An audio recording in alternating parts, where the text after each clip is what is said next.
So businesses have always understood that reliable, accurate data is useful. They want to understand their customers, they want to know where they're going, they want to spot opportunities. So back in the 50s, you had Nielsen, who would give you market data for TV, radio, and print. In the 90s, you had ComScore, who would give you market data for websites. And now in the 2010s, I think we call it, you've got App Annie, who provides you market data for the different app stores. So who uses us?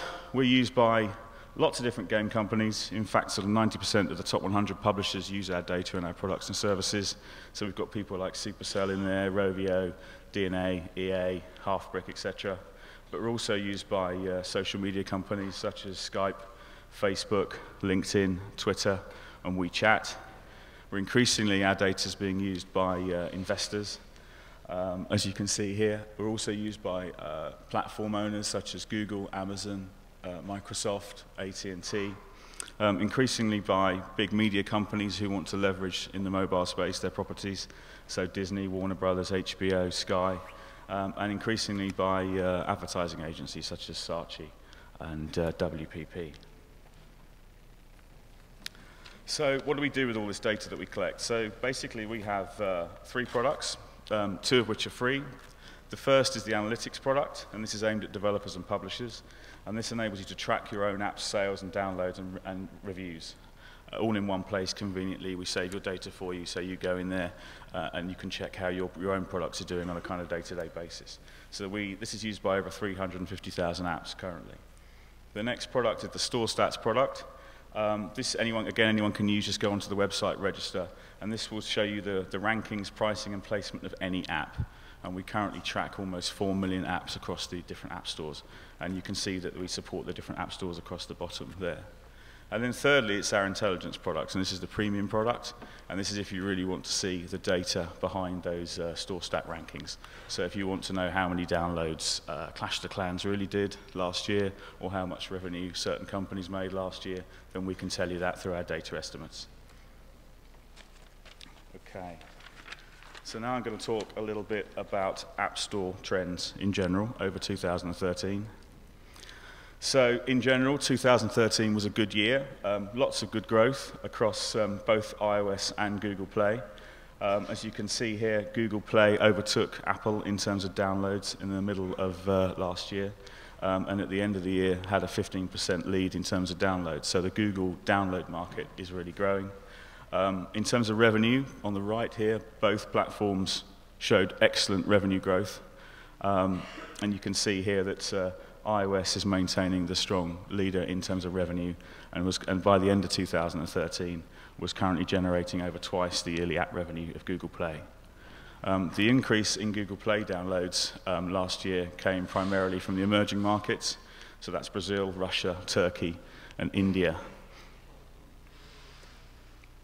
To put that into the sort of wider context of the handheld gaming numbers, you can see here the red line is game-optimized handheld revenue.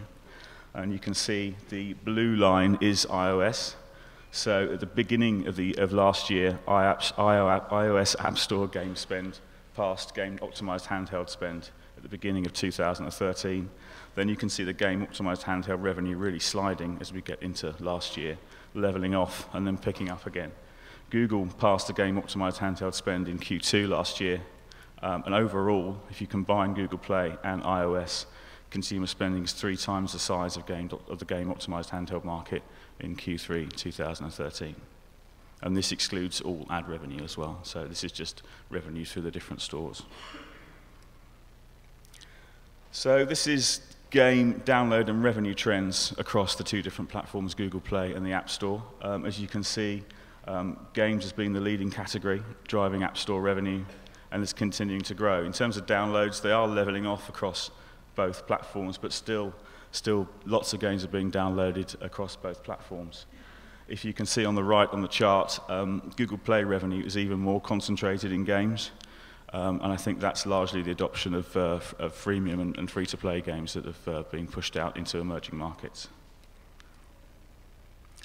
This is indexed downloads and game revenue, the 2 stores combined. So over the past year, you can see that iOS, in terms of downloads, has maintained a kind of steady growth. But Google Play has now achieved a significant lead in terms of game store downloads. In terms of revenue, you can see on the right here, Apple's revenue in games has almost doubled over the last year, and Google's has almost trebled. But you can see here that iOS App Store is by far the leader and in terms of games monetization, and earns approximately 70% more than Google Play. So what's driving all that revenue growth? So obviously, in-app purchases have been around in games for some time now. You can see on the left there the chart. So 93% of games revenue now comes from in-app purchases, and that's really driving the revenues across both platforms. It's also a model that's being adopted by other non-gaming categories, especially messaging, some music streaming, news and dating. So you can see here that the amount of revenue from non-gaming in those categories went up from 43 to 57%. So there's a general consensus of a move towards free to play and then unlock and pay to subscribe. So overall then, just to sum up on the games, games have been driving the App Store market and continue to do well. Google Play now has a significant lead over the iOS App Store in terms of downloads, and that's based on figures up to the end of last year. But the iOS App Store is still generating a lot more revenue than Google Play, around 70%, we think. Having said that, Google Play game revenue has been growing really, really quickly over the last 12 months and is even more concentrated in the games categories. Over the past year, in-app purchases have risen to extend beyond games. I think it's now only Minecraft really is the only game that really does well without using in-app purchases. I think it did something like $1 million on Christmas Day. So if you've got the right brand, then one-off downloads can work, but generally it's all driven by in-app purchases. And that's being adopted by other categories outside games, so news and music and dating, etc. Right, so now I'm going to look a little bit at the country trends. So here we've got game downloads by country for the end of last year. You can see here we don't have China Google Play downloads, obviously, because there's lots of third-party stores there. So you can anyone can put a figure on what that figure might be, but you would imagine it would be pretty significant given the amount of handsets Google handsets out in China. So the US and China drove around 40% of all iOS game downloads. You can see here. But look at Russia. Russia has moved up over the past year to become the #3 country in combined iOS and Google Play game downloads. Elsewhere, you can see here the green is Google. Most of the real revenue growth or download growth is coming from Google across most of the markets, apart from the US and the UK and Japan. Also for Russia, we don't include downloads from Yandex as well. This is just from Google Play and iOS. This is the revenue, so a similar kind of story really. As you can see, Japan and the US driving the revenue, South Korea as well. Again, we don't have revenue figures for China on Android. Japan, the US and South Korea drove about 75% of Google Play games revenue, so they're the key markets for Google right now. But in terms of revenue, iOS remained the clear leader, except in South Korea, Japan, and Taiwan. So you can see that the downloads kind of take time to catch up before the revenue kicks in. So how the market's shifting across the different stores. So this is the iOS App Store. So at the top, we've got downloads. We've got the US, China, and the UK, followed by Japan. I've also highlighted Russia. They jumped up 3 places over the last year to #5. So that's the key emerging market on iOS for downloads. In terms of revenue, again, it's the US, Japan, China is now generating more revenue on iOS than the UK, and Taiwan has just moved into the top 10, 5 places. Similar kind of story on Google Play, a lot more movement though in terms of downloads. The market is changing a lot. At the top, you've got the US, Russia has moved up to 2nd place. Brazil has climbed 4 places to #3. Mexico is now at #5. And then you've got markets like Turkey and Thailand. So it's really the emerging markets which are driving the downloads on Google Play. So Brazil, Mexico, Turkey, and Thailand. Elsewhere, in terms of revenue on Google, Japan and Korea are the clear leaders here. The US is generating good revenues on Google.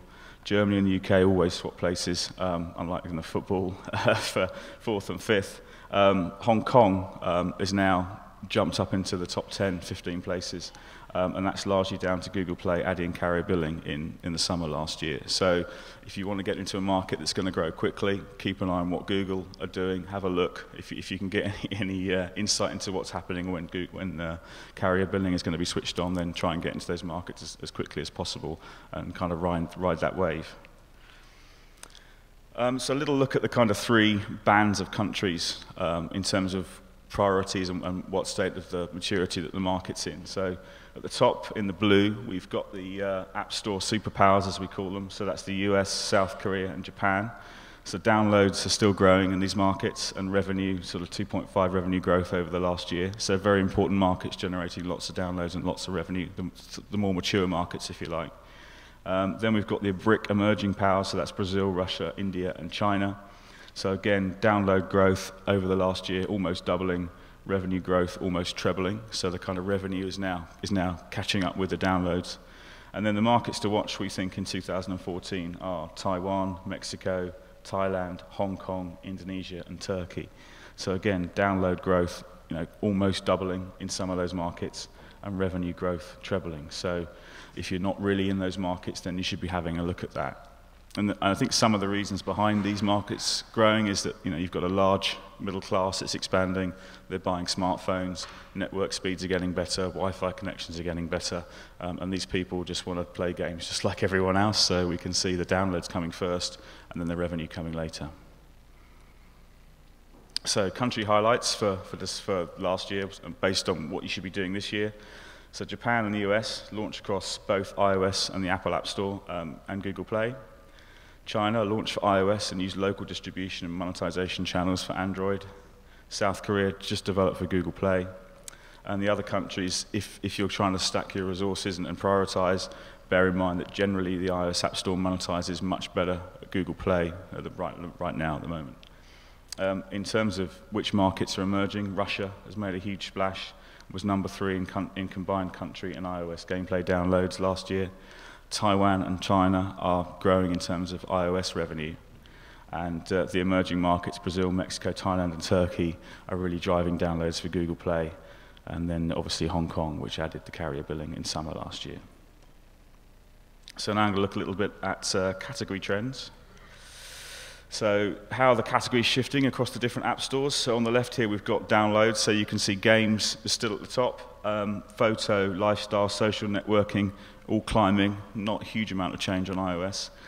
In terms of revenue, however, games are still at the top, obviously. But you can see social networking has climbed 3 places, and also music and news has climbed 2 places to number 6.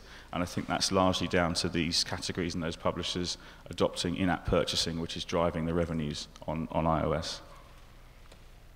Similar kind of story on Google Play. On the left here we have downloads, so games again is at the top. And then you've got communication, so that's messaging apps, which are obviously big news everywhere. So that's they're driving downloads and revenues as well. So what's happening is you can see a lot of these messaging communication apps are starting to become distribution channels, and they're starting to push out their own stores. Just to look at the messaging apps in a little bit more detail here, this kind of heat map, if you like, shows where the downloads are coming from for the various different messaging apps. As you can see, you've got Skype in the West and Europe, WhatsApp sort of concentrated in the middle, WeChat in China, Line in kind of Asia, Japan, and KakaoTalk in Korea. Now, I think the interesting territories here really are maybe Latin America and India. So I think there's currently a lot of marketing dollars being spent in these territories by some of these companies on a kind of customer acquisition land grab type exercise, because I think they understand they're in it for the long play. They want to grow their customer base in these emerging markets, and then they're going to start to monetize them by upselling stickers and badges, and then eventually games and music and all other services. Right, so now I'm going to look quickly at device trends, so how the different devices performed last year. So this is game downloads by iOS devices for the end of last year. So you can see here it's a kind of a ratio of about 2 to 1 iPhone to iPad. So around 30% of all iOS App Store game downloads were for the iPad. Japan had minimal iPad usage, but look at Russia again. Russia saw approximately 45% of its iOS game downloads come from iPad. Elsewhere, it's a kind of a 2 to 1 split. This is revenue by iOS device, so again on iPad and an iPhone. So iPad drove again around a third of iOS App Store revenue worldwide. The US is the clear winner in this market for iPad and drove around 35% of all worldwide iPad game revenues and is the leading market by far.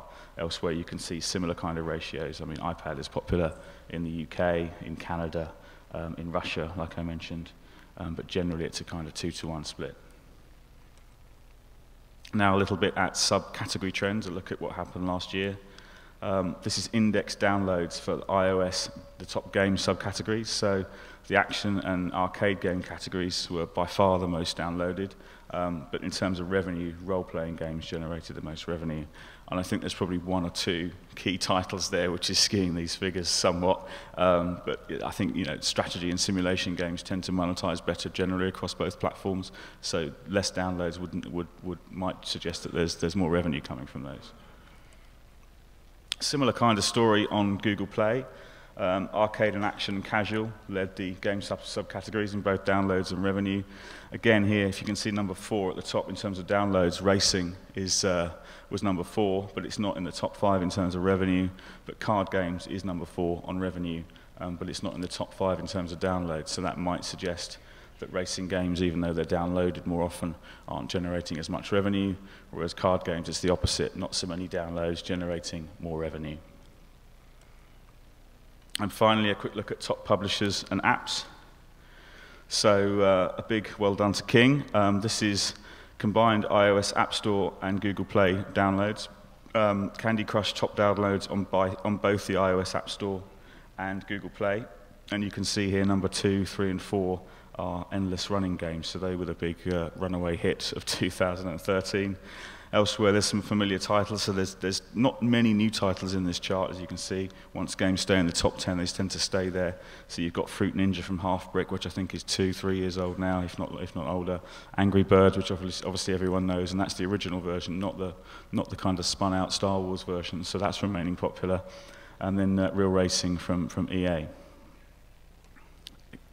So this is top publishers by combined iOS App Store and gameplay downloads.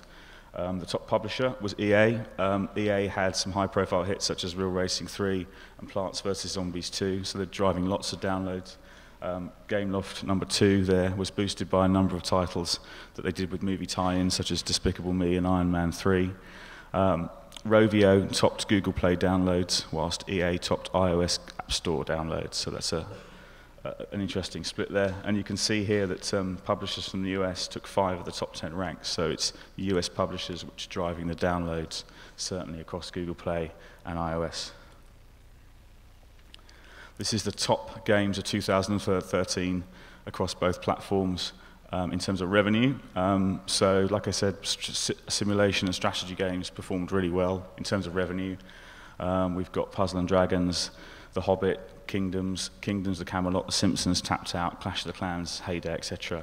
Those games in those categories are really driving the revenue. Puzzle and Dragons was by far one of the biggest generating games in revenue across both platforms. It was the 3rd highest grossing app in the iOS App Store, but its Google Play revenue put it on top of the combined rankings. And I think it would be interesting here. I think Clash of the Clans came out on Android in October, November of last year. I think this chart might have changed a bit. So the revenue there from Clash of the Clans is largely pushed out on iOS. This is top publishers of last year in terms of revenue. So at the top we've got Gung Ho Online from Japan, then Supercell from Finland, King from the UK, EA from the US, and Line, they're the messaging company from Japan, coming in at number 5. So it shows that messaging companies are really starting to drive revenues by pushing out content to their subscribers. Overall, again, different in terms of revenue in terms of the publishers. Publishers from Asia took 5 of the top ranks by revenue. We can see that there's 4 from Japan. So it's the Japanese companies that are really driving the revenue right now. Oh, and that's it from me. Thank you. Any questions? Thank you, Jeremy. Do we have any questions from the audience? Yes.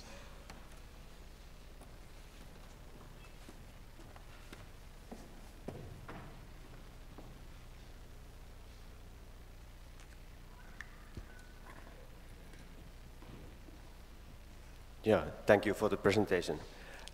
Can you estimate the ARPU between iOS and Android users? What's the difference? I couldn't give you an exact figure. I think it's the factors that are pushing that are largely the familiarity with the consumer experience. They have a lot of people signed up, a lot of credit card details. It's very easy to purchase stuff on iOS. And I'd also point to the iPad penetration. You can see in certain markets the iPad penetration is really high, and I think what we see is that iPad users tend to spend more money than tablet users tend to spend more money than phone users, smartphone users, because the experience is better. And when they sit down with their iPad, they've actually made time to sit down and play the game, where it's just like a casual sort of time filler. So I don't have sort of exact figures on that, but I think we can sort of speculate as to why it's higher on iPhone than it is on Android. Cool. Any other questions? I actually have a question. When you presented the games category, do you have any insights on how does it change country by country or region by region? It's pretty much like that across the board. Obviously, there are sort of local cultural games and SKUs. You know, obviously the Russians like tanks and shooting, and other people like moving candies around and stuff. But I think generally in Japan and Asia, where we were seeing the real revenues come from strategy and simulation games. But it's not just in Asia, it's generally across the board. But those types of games tend to monetize really well, and they have players playing for long periods of time, over a long period of time. So people have been playing, Clash of the Clans for over a year now, which is, just going back a few years, almost unheard of. And the same with Candy Crush. People are up to level, I think my wife's on level 152 or something. So they keep coming back to these games. So it's pretty much spread across the board, but there are kind of local trends, but nothing too big. What was the demographic change in games this year? Between women, kids, men, younger? Yeah, again, we don't capture data on sort of gender splits and gender habits in gaming. I think generally games has become more of a, it used to be just guys playing Pac-Man on their phone and then going into, certain types of genre, shooting and action. I think, games are really now accessible. Everyone's got access to them, and I think if we did a show of hands in the room, who's played a game on their phone today or yesterday, I think you'd probably get a very equal kind of gender split across the room. Any other question from the audience? I actually have one more. Okay. I don't know if you have any data about localization of games. At Charbus, for example, we've seen that there's a big difference in performance when the game has been localized. Yeah. Is there any public data? So, where are we? Oh, so Candy Crush, you can see here. King expanded their growth into Korea and Japan in the latter half of the year with, they released like a special version for Kakao. And I think they tried doing a normal standalone version in Korea, and it charted sort of in the hundreds. They worked with Kakao to do a kind of localized, specific Kakao version, and I think it went up to sort of number 2 or number 1 pretty much in the first week of release. So, these mature sort of Asian markets are quite difficult to crack. You definitely need to localize and potentially work with a partner in these markets to kind of maximize the opportunity and the pickup of your title. But obviously that takes money and resource, so it's a kind of, do I go to the mature market or do I try one of the new emerging markets like Brazil or Russia? Cool. Thank you so much, Jeremy. Okay, my pleasure.